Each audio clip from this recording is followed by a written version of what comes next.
Poddy's Podcast, WATP. Adam, you were chatting with Rob Saul. you were sending him some notes, and he was responding. So I wanted to start there.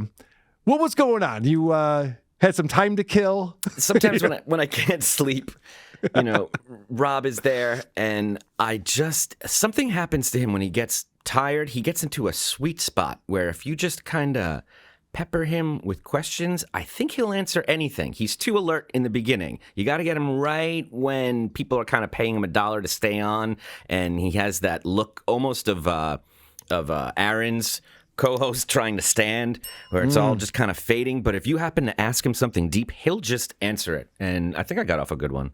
I think you did too. I think we found out some information about Rob Saul. Of course, I haven't checked in on Rob Saul in a long time. I didn't realize he's still trying to be the Dabbleverse villain. That's still his thing he's going for. Yep. All right. Well, this is a fun clip. Number one, I don't know if you want to set this up at all, where he's got the dog in his lap. And it just blows me away. All of these guys, they're super sensitive about one thing, and they do whatever they can to dare you to make fun of it. If you are sensitive about people saying you love dogs, then don't do what you're about to do in this clip. And I told him, I chatted him, and I said, this isn't helping, and he responded with this. Yeah, and I did speed this up to 2.5x because it does drag out for a while. A long time. Yes, Rob Saul doesn't deny he has dogs. Yes, that's just not a... Right, Jake? Right, Jake? Tell him. So he showed for a second on the screen you saying this is not helping. Yes, and he got rid of it real fast. And now he's going to lean into it. Yeah, he's getting mad because Dior's trying to get back up. Come here, Dior. You want to come up? Come here, Deep Deeps. Never seen him happier. All right. You be nice to him.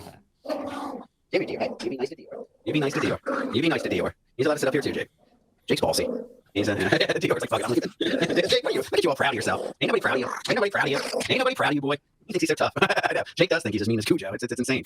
Rob, who's more talented, Adam Busch or Shuley? Well, I don't know this Adam Busch too well, but I'm going to say him because Shuley has zero talent. I know, that growl, I know. He thinks he's so tough. Jake, come on. Jake, like he's watching Dior. Because Dior's supposed to get back up on camera. Jake is like, Davey, come on, you come up.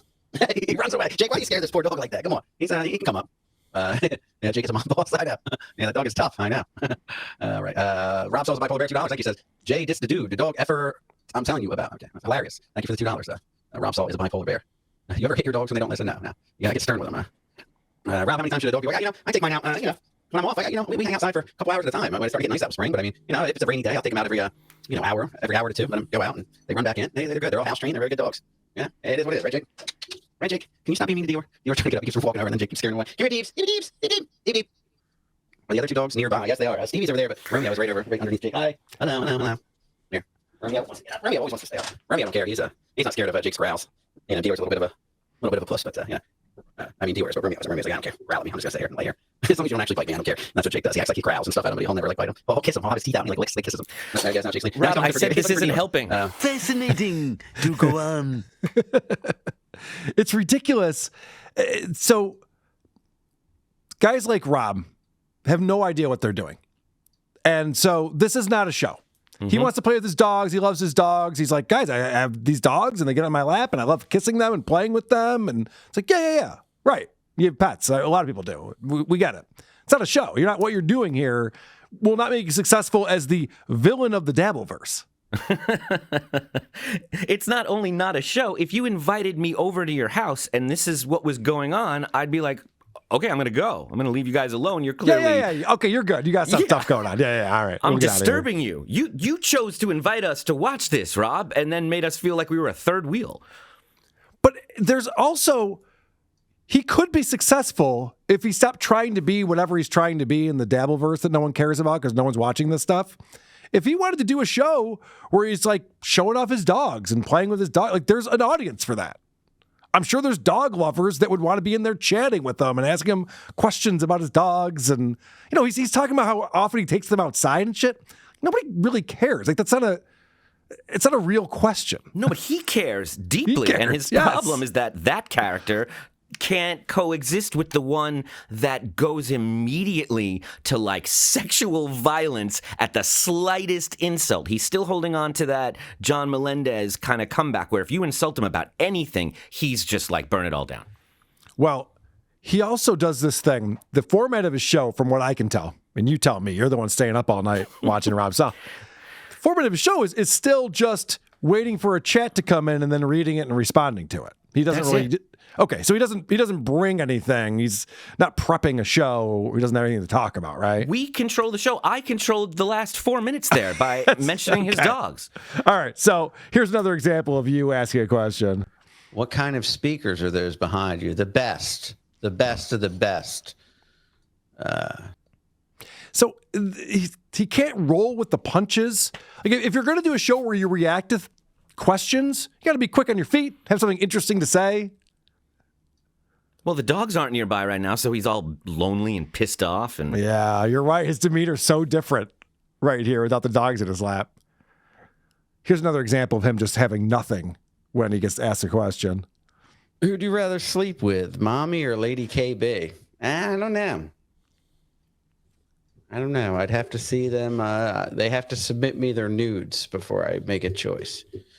So already right there, you're like, okay, we're entering into his fantasy now, because that's just a question you could answer. But no, I have to see their nudes. But it gets worse. And this is a guy who hasn't gotten laid in a long time. I can tell you that. Spread eagle nude on a bed. I have to look at them spread eagle nude. Like his thought immediately goes to, what do their vaginas look like?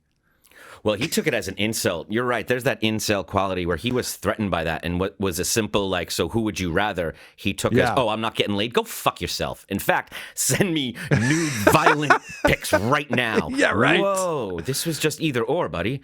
Yeah, who'd you rather sleep with? That's a pretty simple, straightforward question, you would think.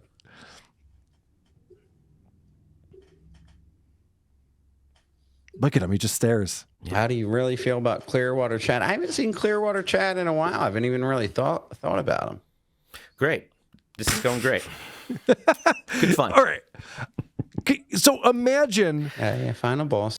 That's how long he stares afterwards, too. I forgot that was still going. It looked like it was done. So imagine not having anything to say to the point where someone brings up someone you know, and you're like, hey, what do you think about this person? You're like, I don't know. I haven't really thought about it. Adam, ask me what I think about Clearwater Chad. Hey, how do you really feel about Clearwater Chad? He's fucking poison for this show. You know how many voicemails I got from people saying never have him on the show again? He's a piece of shit. He's so boring. He doesn't answer any questions. That's how I feel about Clearwater Chad. You'll never see him on WATP ever again. I don't know why, for Rob, thinking about it now is not an option. Sure, in the past, but could you think about it now? Let us know. Yeah, right. He's like, let me check my notes on Clearwater Chad. No, I'm looking under C, and I don't have anything written down. Like, yeah. So tell us what you're thinking right now, then. Okay. All right, now this is where you start to get psychological with them, and things start to get a little bit deep. You know when people like come out of anesthesia, and you can just like hit them with, "Have you ever cheated on me?" And they might just, yeah. This is where he's at. He gets real tired.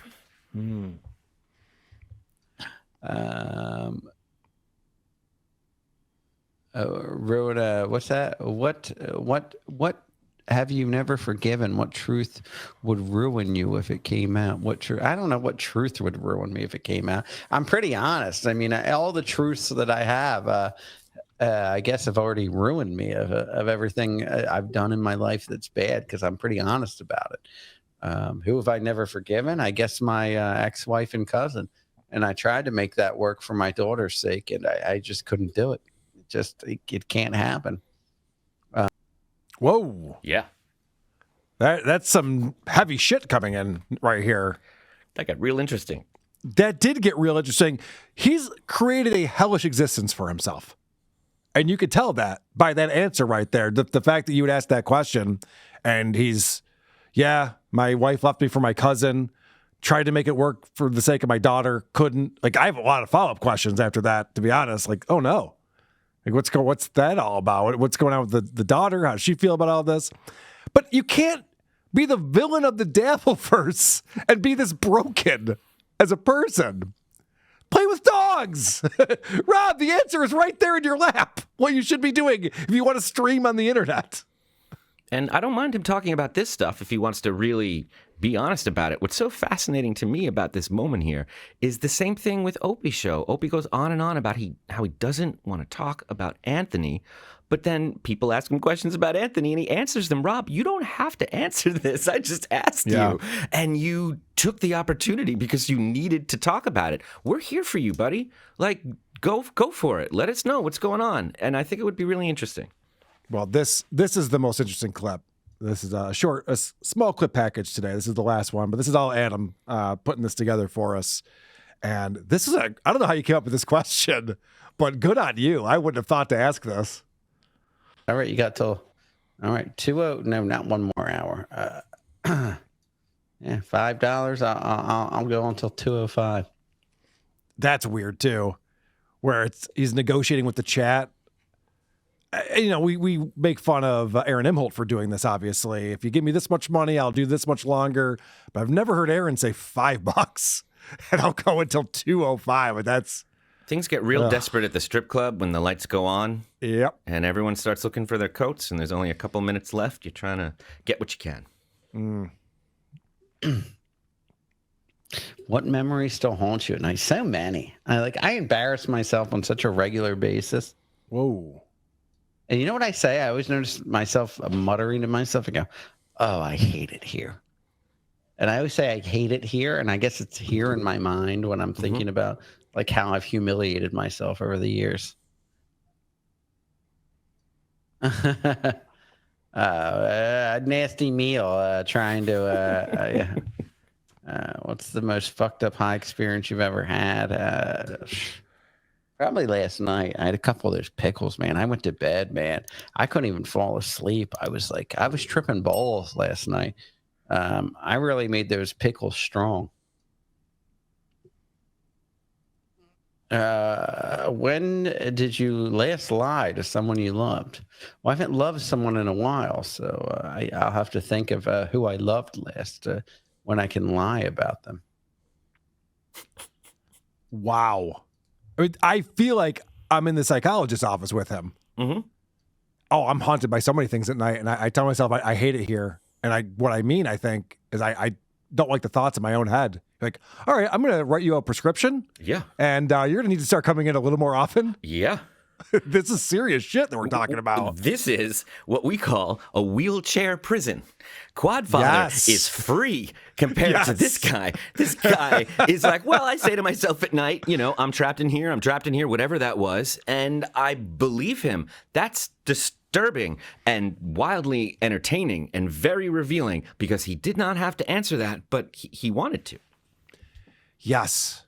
And he's he's a miserable person.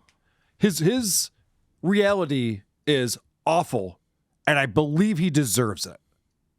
I think that the reason why he lives this life that he's living is because he put himself there.